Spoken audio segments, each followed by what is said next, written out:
My name is Michelle, and I work at the Environmental Monitoring Division for LA Sanitation.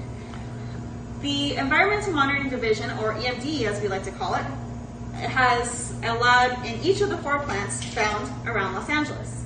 We have DCT in Van Nuys, LAG in Glendale, Hyperion, which is the site I work at, by Dockweiler Beach in El Segundo, and Terminal Island, or TI, out in Terminal Island by Long Beach.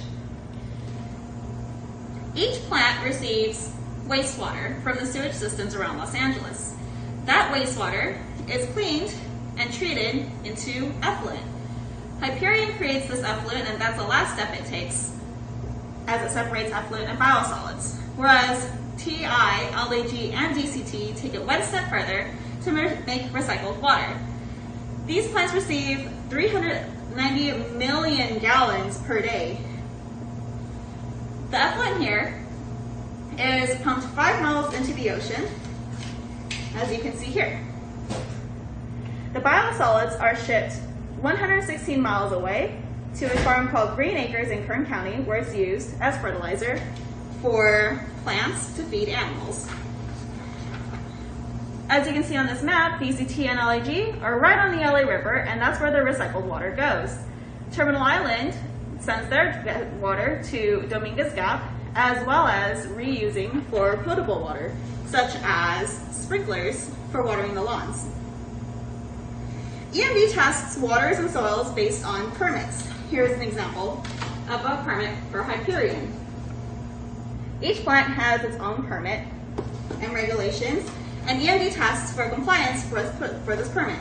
We test things like pH, ammonia, phosphorus, pesticides, and metals.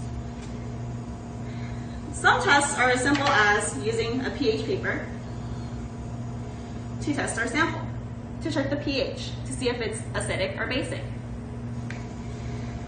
Other tests, like chlorine, test to see if there is some amount of a chemical inside the sample. The more chlorine there is, the more pink that sample will turn.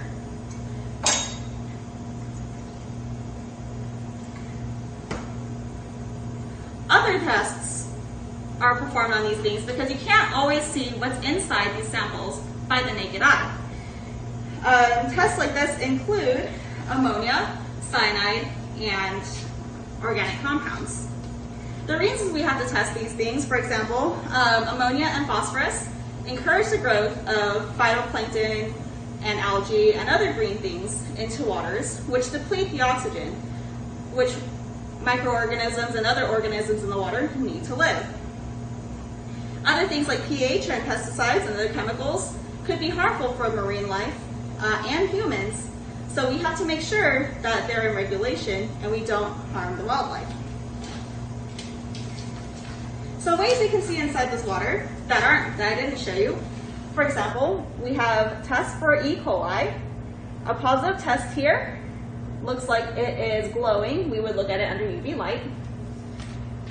We also have here a distillation analysis for cyanide.